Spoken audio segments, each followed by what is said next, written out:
राज Nishan near doms compound, Jaipur road, Ajmer. अब गौशाला से निकलने वाले गोबर का उपयोग भी लकड़ी बनाने में होगा।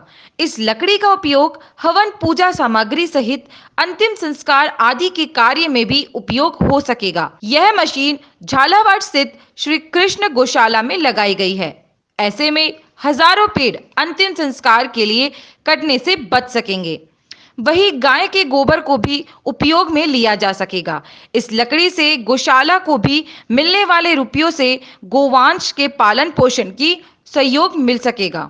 झालावाड़ गौशाला में हाल ही में यह मशीन लगवाई गई है। इसमें गौशाला से एकत्रित गोबर से प्रारंभिक तौर पर लकड़ियां बनाने का काम शुरू हो चुका है। इस मशीन में आपको गाय का गोबर, सूखा भूसा और घास को मशीन में डालना होगा। इससे यह लकड़ी तैयार होगी। इससे करीब 400-500 रुपए प्रति क्विंटल बिकेगी। श्रीकृष्ण गौशाला द्वारा पंजाब से मशीन मंगाई गई है, जो गौ माता का नाम से खाद वो गोबर निकलता है, उस गोबर से के नाम से शमशान की लकड़ी बनाई जाती है। उस लकड़ी का सबसे बड़ा उपयोगिता ये है कि नाम से एक तो शुद्ध रूप से आदमी का जो अंतिम संस्कार है वो गोबर से होता है, और दूसरी बात अगर झालावाड़ में अंतिम संस्कार होता है उसकी लागत करीबन 3000 रुपये आती है। लेकिन हमारे द्वारा जो लकड़ी बनाई जा रही है उससे उसकी लागत सीधी आधी 1500 रुपये आएगी।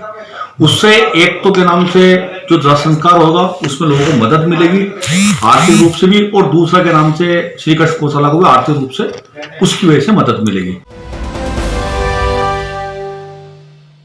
कस्बे से निकटवर्ती भैरू घाट में सरकारी कॉलेज के लिए आरक्षित सरकारी भूमि पर कॉलेज भवन बनवाने की मांग को लेकर भाजपा नगर मंडल अध्यक्ष एडवोकेट लक्ष्मण नारायण सैनी ने नेतृत्व में शुक्रवार को एसडीएम के नाम मुख्यमंत्री का ज्ञापन भेजा।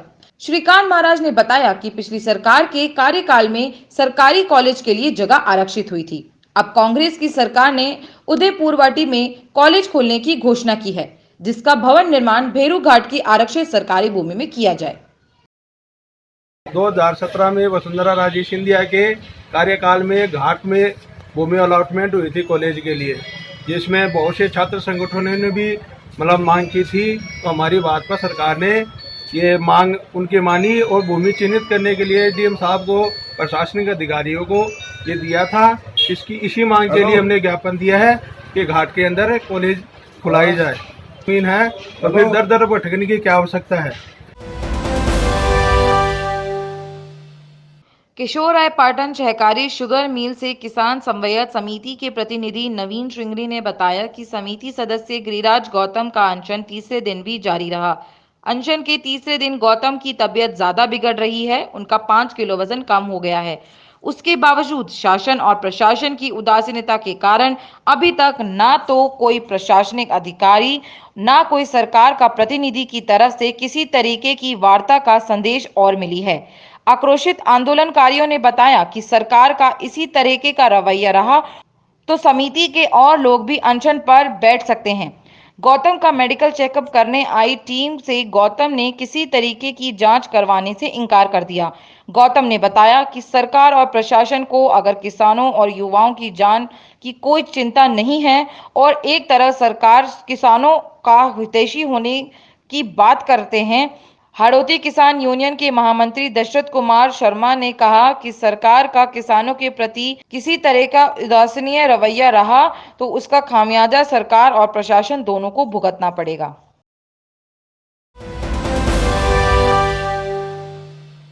महिला कांग्रेस की ओर से मिनी सचिवालय के सामने प्रदर्शन कर पेट्रोल, डीजल व गैस के दाम कम करवाने की मांग को लेकर जिला प्रशासन को प्रधानमंत्री के नाम ज्ञापन सौंपा। इस दौरान जिला अध्यक्ष दिव्या सिंह गुज्जर और अन्य पदाधिकारी महिलाओं ने प्रदर्शन कर विरोध जताया। जिला प्रशासन को दिए ज्ञापन में बताया कि पेट्रोल, डीजल व गैस की बेतहाश वृद्धि के कारण आम जनता की कमर टूट गई है। रसोई गैस की बढ़ते दामों से घरों का बजट बिगड़ गया है। गत वर्ष देश में आई भयंकर महामारी कोरोना के समय लॉकडाउन लगने से चपेट हुई आम जनता की धंधों व आर्थिक स्थिति की मार से त्रस्त हो गई है। आम जनता अभी कोरोना की महामारी से परेशानियों से अपनी आर्थिक स्थिति को संभाल नहीं पा रही है और उस पर केंद्र सरकार के द्वारा दिन प्रतिदिन आवश्यक में आने वाले पेट्रोल, डीजल व गैस के दामों को बढ़ाकर आम जनता की आर्थिक स्थिति और बिगाड़ दी है। जनता को राहत देने के बजाय अच्छे दिनों का वादा करने वाली सरकार कोरोना महामारी से बिगड़ते हालात को और बुरा बर्ताव कर रही है। आज सभी महिला कांग्रेस के पदाधिकारी और झालावाड़ जिले की जो महिला है, आम जनता, वो भी हमारे साथ आकर बड़ी संख्या में प्रदर्शन कर रही है, क्योंकि मोदी सरकार दिन प्रतिदिन महंगाई बढ़ाकर और लोगों की जो कमर है कोरोना महामारी के कारण टूट चुकी थी और कमर तोड़ने का प्रयास कर रही है, और किसी तरह की मोदी सरकार सुनवाई नहीं कर रही, न किसानों की, न देश के युवाओं की, न महिलाओं की। नोखा के आरके पुरम में शनिवार सुबह एक विवाहित अपने 2 दूध मोहे बच्चों को बचाने के लिए पानी के कुंड में कूद गई। सूचना पर आसपास के लोगों ने तीनों को बाहर निकाला। तब तक दोनों बच्चों 3 वर्षीय रौनक व 5 वर्षीय देव किशन ने दम तोड़ दिया। विवाहित को जिंदा बाहर निकाल लिया गया। विवाहित के पति तेज राम सुथार बाहर काम करता है। वो 3-4 दिन पहले ही घर से बाहर काम पर गया था। सूचना मिलने पर नौका पुलिस मौके पर पहुंची और घटना का जायजा लिया। नौका सीओ नेम सिंह ने बताया कि हम जांच कर रहे हैं कि इतनी सुबह ये दुखद घटना कैसे घटित हुई। अनुसंधान में जो सामने आएगा वो बता देंगे। दोनों नाबालिगों के शवों को नोखा रेफरल अस्पताल में मोर्चिंग में रखवाया गया है। सूचना मिली थी, थाने में आई थी कि 2 बच्चे कुंड में गिर गए। उनकी मदर है जो उनको बचाने के लिए वो भी कूदी, जिसमें उसकी मदर को तो निकाल लिया गया और दोनों बच्चों की डेथ हो गई। तो आगे है जो जांच कर रहे हैं।